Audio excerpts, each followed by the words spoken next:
অন্তর্বর্তী সরকারের সদ্য বিদায়ী উপদেষ্টা মোহাম্মদ নাহিদ ইসলামের পদত্যাগপত্র গ্রহণ করেছেন রাষ্ট্রপতি মোহাম্মদ শাহাবুদ্দিন। দেশ জুড়ে তোলপাড় ওয়ালটন ফ্রিজ কিনে আপনিও হয়ে যেতে পারেন মিলেনিয়ার।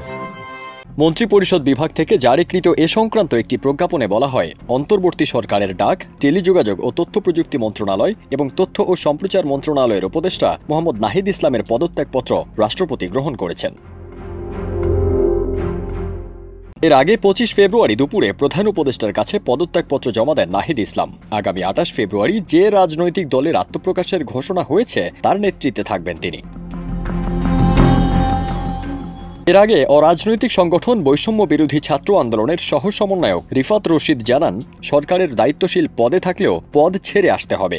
এ কারণেই অন্তর্বর্তী সরকার থেকে পদত্যাগ করেছেন নাহিদ ইসলাম। বৈষম্য বিরোধী ছাত্র আন্দোলন ও জাতীয় নাগরিক কমিটির উদ্যোগে আসতে যাওয়া নতুন দলের আহ্বায়ক হতে যাচ্ছেন তিনি।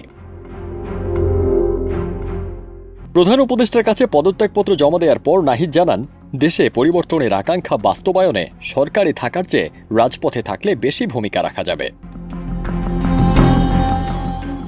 বৈষম্য বিরোধী ছাত্র আন্দোলনের কোটা বিরোধী আন্দোলনের সময় মুখপাত্রের দায়িত্ব পালন করে পরিচিত মুখ হয়ে ওঠেন ঢাকা বিশ্ববিদ্যালয়ের সমাজবিজ্ঞান বিভাগের সাবেক শিক্ষার্থী নাহিদ ইসলাম।